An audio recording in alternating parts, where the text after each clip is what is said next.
Okay, guys, we're at chapter 47 of Lemons, and it is titled Thankful. It's the middle of the night when we make it home from the hospital at Blue Lake. Tobin and I waited a long, long time on the bench that was welded to the wall. Debbie came to get us for a short visit in Scotty's hospital room, but not before we scrubbed all the germs from our hands with disinfectant hospital soap and crossed our hearts, promising to only stay for 5 minutes. Scotty already looked better. He was all cleaned up, and someone had cut his hair and shaved off his beard to make him look more like the man in the picture that was next to Debbie and Tobin's bed.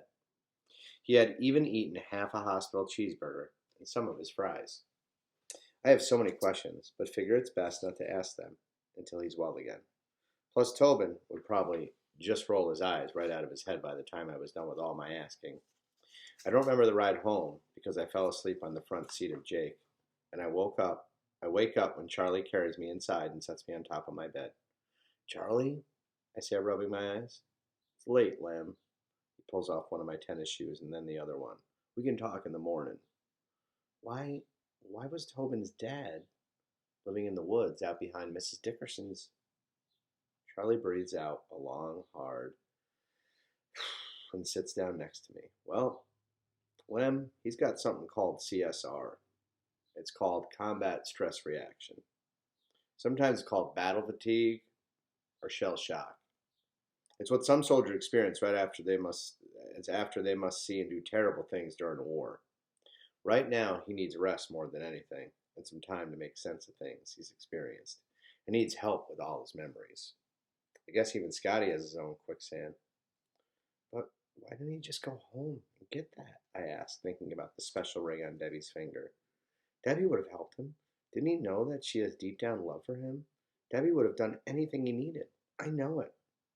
Well, I'm sure you're right about that, Lem, but CSR is hard to understand because you can't see it like you could see a broken arm or gangrene. Yeah, he smiles.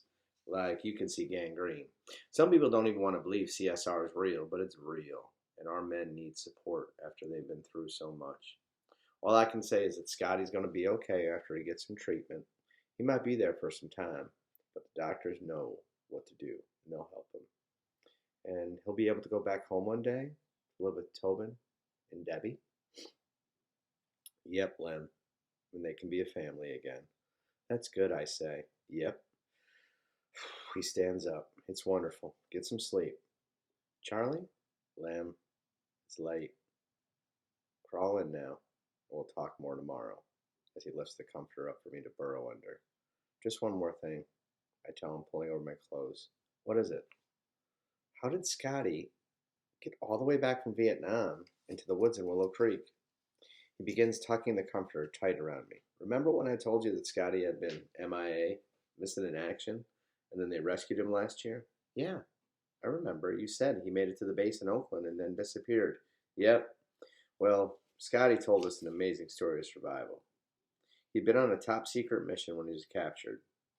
His whole squad was killed, but he survived.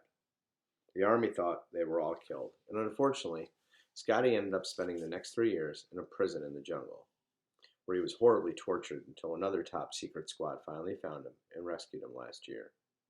That's when they sent soldiers to the house to let Debbie know he was alive. Remember when I told you that Debbie and Tobin went to pick him up at the airport and found out he never made it on the plane? Yeah. Something happened to him on his way to catch the flight. What? Well, with combat stress reaction, sometimes a person's memory are so strong that it makes them uncertain if it's a memory or something happened in the past or if it's happening right now. Kind of like a dream, I ask, thinking of all the dreams I have about Mama and me at Sunshines on the Bay. It feels so real when it's happening that it's like she's still right there with me. Yep, exactly. It was the loud noises at the airport that confused his brain. Loud noises that sounded like explosions or gunfire experienced in the jungle. Those noises confused him, and it's like he started to dream that he was back in the jungle again, back in danger. So he did what he learned to do to stay safe. He escaped to the cover of the woods. So that's why he didn't get on the plane, because his memories were confused. Yep, that's right. But he looked okay to me when we saw him in the hospital. Well, It's something that comes up unexpectedly, Lem. It could just happen. It still happens. He experiences something that reminds him of the jungle. Does that make sense? Well, I suppose so, I say. But I still don't know why he wouldn't just let Debbie know all this. Did he forget about how deep down she loves him? Well, he told the doctors that once he made it back to Willow Creek on his own, he couldn't face Debbie and Tobin. He said he tried many times to make up for it on the front porch steps, but he just couldn't make it up. He said that he just couldn't share with them what he'd been through because it was too horrible. He wanted to protect them from all that he had seen and experienced in the jungle, so they wouldn't have to experience it too. So, so he watched over them from the woods, hoping one day he'd be able to be with them again. I think hard about everything Charlie's told me. You're right, I tell him. That is hard to understand. Yep. When will he get to the home for good? Well, that depends on his healing. Well, I hope he heals up soon. Yep, me too. Charlie? Lem, it's late. One more question, and I really promise this time. What is it? Scotty didn't say anything about seeing the Bigfoot while he was living out behind Mrs. Dickerson's, did he? Charlie smiles. Nope, he sure didn't. I say. Good night, Lem. Charlie? Oh, he chuckles. I ain't getting to sleep anytime soon, am I? Just one more thing. Then I really and truly promise to go to sleep. Cross my heart this time. Okay, what is it? I'm happy for Tobin and Debbie. I am. But it also, well, just doesn't seem fair. Fair? He asks. I mean, first, when he got to even hope that his dad was coming back, I wished I could hope too, that Mama would come back to us too. But now Tobin actually gets his dad back, but Mama's never coming back. I can't even hope for that. And it's just not fair. That's all. Charlie sits back down on the edge of the bed and puts a warm hand on my knee.